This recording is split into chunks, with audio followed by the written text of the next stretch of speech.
Olá, Cassiano Bittencourt, pelo Visão do Estrategista. Hoje, para fazer a segunda análise dessa temporada de balanço, a análise aí do segundo trimestre de 2019 da Neoenergia, que acabou de abrir capital, né? Abriu o capital recentemente. Então, a gente viu o vídeo feito do IPO, sobre o IPO, né? Analisando justamente a empresa pré-IPO, no dia ali 21 de junho, então aproximadamente aí um mês atrás. E eu gostaria muito, né, como eu entro na empresa e de fato desmembro lá a operação da empresa, eu acho que para o entendimento desse vídeo aqui seria bem interessante se vocês pudessem dar uma olhada no vídeo do dia 21/6, onde eu analiso o IPO da Neoenergia. Esse vídeo eu vou colocar aqui embaixo na descrição do vídeo, ali, se você descer um pouquinho a tela você vê na descrição do vídeo o link do vídeo.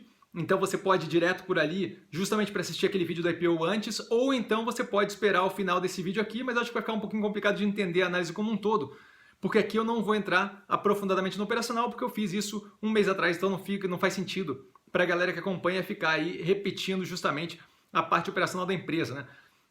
De qualquer forma, a Neoenergia é uma empresa que opera integradamente, né, com distribuição, transmissão, comercialização e geração de energia. A gente vai dar uma paradinha aqui só para vocês poderem dar uma olhada no vídeo do IPO. Então eu espero que vocês tenham visto o vídeo do IPO. Então a gente segue, a gente viu lá que a previsão do IPO era justamente na faixa ali dos 15,60, 15,65, que foi o que foi formalizado, né? A gente viu o IPO abrir a 15,65, então assim que abriu um estouro, uma subida ali forte, e uma manutenção do preço dessa ação aproximadamente na faixa dos 17,80, que vem justamente para apoiar o que a gente tinha conversado naquele vídeo do IPO, onde eu falei que a empresa estava descontada, e aí essa subida firme ali, assim que sai o IPO, e a manutenção na faixa de 17,80 com um ganho ali de 13%, 14%, vem justamente para confirmar essa precificação que saiu com um deságio considerável, né? Então, hoje em dia, a gente vê que o Free Float atingiu ali 19,71%. A manutenção do controle da Iberdrola sobre a Neoenergia é algo que é importante, porque é uma empresa que sabe operar. É bom ter esse sócio forte por trás ali, justamente para poder tocar a operação. Eles têm tocado super bem, a gente vai ver aqui no resultado como isso tem refletido positivamente. De qualquer forma, tendo em vista aí que você já tem um entendimento, né, pelo vídeo do IPO lá, já tem um entendimento da estrutura operacional, da divisão, ali, a subdivisão entre três operações, né, de redes, de renováveis e de liberalizadas, eu acho que a gente pode tocar ali diretamente para a análise do resultado operacional financeiro, especialmente tendo sido tão recente a análise do primeiro trimestre de 2019. Então a gente passa ali para a receita operacional líquida, que vem com um crescimento de 5,42%, quando eu falo trimestre a trimestre. Então, segundo trimestre de 2019, comparativamente com o segundo trimestre de 2018, atingindo ali 6,57 bilhões de reais.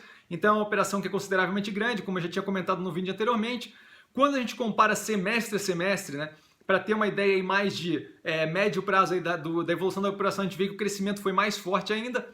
Então a gente tem ali um crescimento, primeiro semestre de 2019, com o primeiro semestre de 2018, de 15,72% na receita operacional líquida, um crescimento consideravelmente forte, especialmente tratando de uma empresa que é de infraestrutura elétrica, né? É uma empresa que não tem, geralmente, assim, esses crescimentos grandes em receita, e a empresa vem aí crescendo há algum tempo.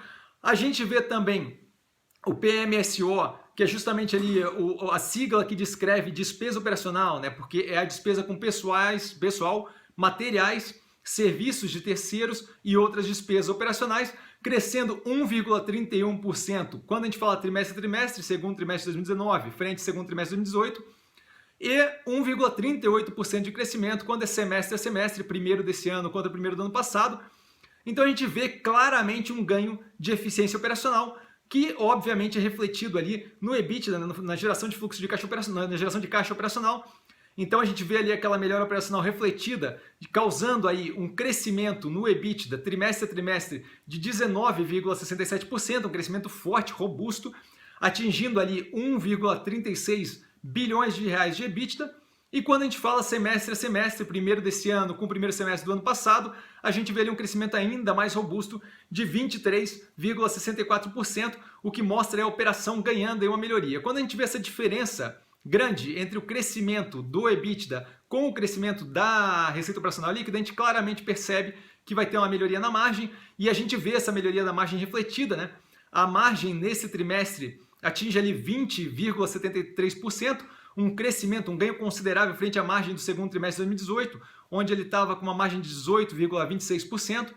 Ao mesmo tempo, se a gente olhar o semestral, a gente vê que o primeiro semestre atingiu uma margem de 20%, uma margem robusta ali, por uma empresa que opera tão integrada, né? Tem toda a parte de comercialização que tem uma margem mais fraca, e por aí vai, frente a uma margem de 18,72% no primeiro semestre de 2018.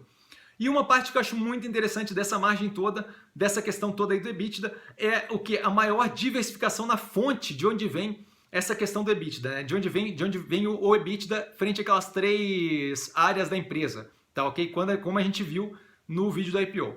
Então, quando eu olho ali, hoje em dia o EBITDA vem 84,5% de redes, 12,2% de renováveis e 3,3% de liberalizadas. Então, assim, tem uma mudança aí frente ao primeiro trimestre de 2019. Isso daí que eu estou falando é semestral, né? Nesse primeiro semestre as fontes são essas.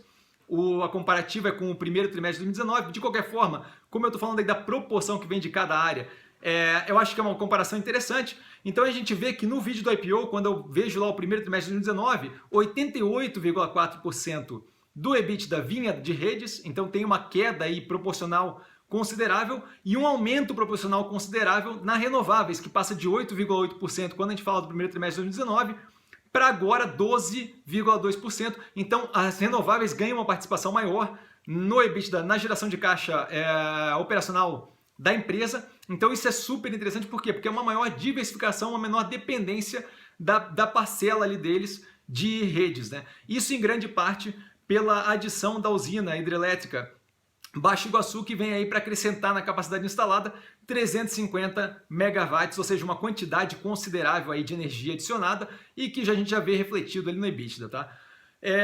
Levando isso em consideração, a gente vê esse reflexo também pegando ali no lucro líquido. Quando a gente olha o lucro líquido, a gente vê um crescimento, um delta positivo ali trimestre a trimestre de 32,4%, um crescimento no lucro consideravelmente grande, atingindo aí uma margem de 7,89%, então a margem líquida é forte, especialmente se você considerar o tipo de operação.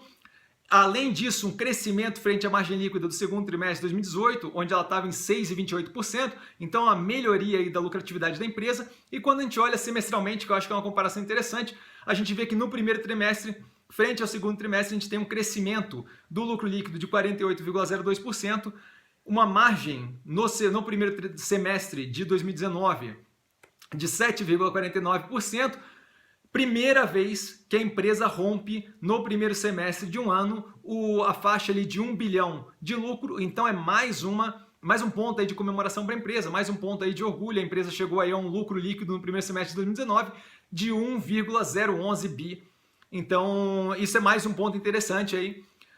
Passando para uma área que eu gosto bastante, que vocês sabem, que é a alavancagem, justamente numa empresa como essa, que tem uma alavancagem grande, que opera ali no setor elétrico, tem uma normalidade da alavancagem grande, mas de qualquer forma a gente tinha comentado no vídeo da IPO que aquilo ali estava com um pouquinho de preocupação no cronograma.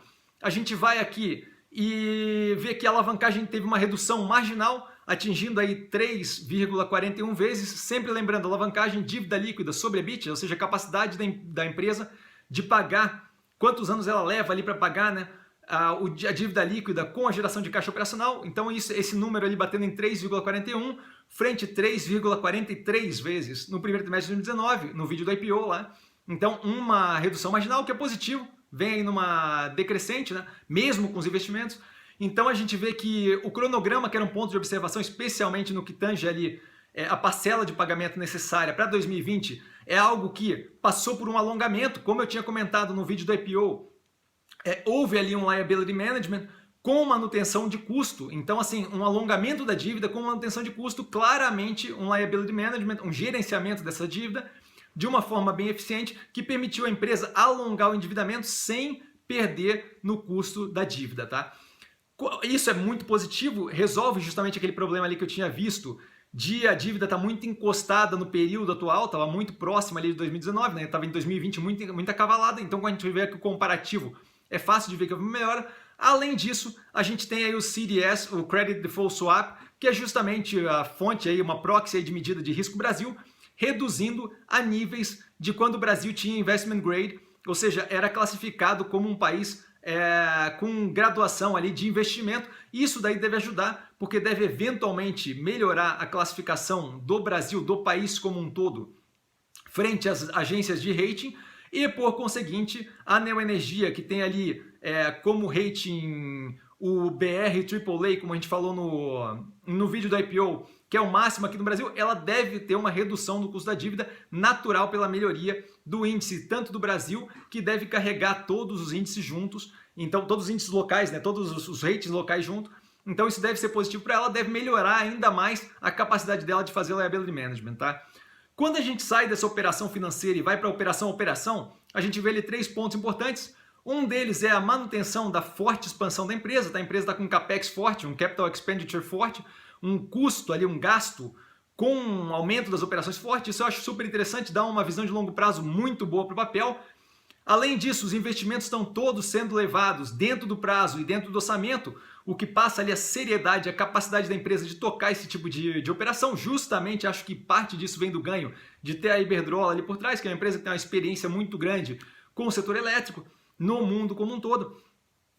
Além disso, grande parte do capex em várias das operações de expansão e de novos investimentos já está contratada, o que traz aí uma segurança de que a gente não vai ter problema com esse investimento no curto, no médio nem no longo prazo, então isso é super positivo. Além disso, a gente vê que as operações da empresa receberam mais alguns prêmios aí. Eu não vou entrar nos detalhes aqui de qual prêmio é qual. É fácil de ver isso ali na apresentação que está no site do RI. De qualquer forma, não deixa de ser um ponto positivo para a gente notar aqui. E um recap, uma soluçada que a empresa deu aí na operação. A operação da Electro acabou tendo ali os indicadores de qualidade afetados negativamente por questões climáticas atípicas deste momento, mas a empresa já está com aquilo sob controle. Para mim não é preocupante, só acho que é bom a gente sempre manter esse tipo de coisa em mente quando avaliando aí um papel, para sempre saber ali, pô, não adianta só ver a parte boa, tem que ver também as partes de observação, né? Então, para finalizar, eu mantenho a minha posição, tá? A minha posição vai aparecer aqui do lado. Eu acho que é uma operação muito boa de longo prazo, acho que é uma ótima ideia para diversificar justamente esse portfólio aí em operação de infraestrutura elétrica. A empresa opera de forma integrada, tem tido aí uma melhoria operacional, está com um longo prazo, com muitas coisas aí para acontecer. Eu vejo como super positivo, não tenho nenhuma pretensão de me desfazer dessa posição tão cedo e de qualquer forma eu sempre informo quando faço alguma mudança de plano aqui no canal ou então no Instagram. Se faltou alguma coisa, se você ficou com alguma dúvida, se tem algum ponto que você gostaria de aprofundar mais ou perguntar, olhou a apresentação, olhou o release de resultado, não entendeu alguma coisa, vem falar comigo, eu estou sempre no Instagram, @investircomsim, é só mandar um direct message, eu sempre respondo, sempre atendo o pessoal. De qualquer forma, a cada resultado que sai, que eu posto o vídeo, eu devo justamente criar lá um grupo de discussão para resolver justamente essas questões aí que possam ter ficado. De qualquer forma, é só entrar em contato comigo, @investircomsim, tudo junto, né, no Instagram, que eu respondo por direct. Eu espero que a análise tenha ajudado vocês aqui. Por hoje a gente fica por aqui. Vale lembrar que quem aprende a pensar bolsa opera com mero detalhe. E até a próxima análise.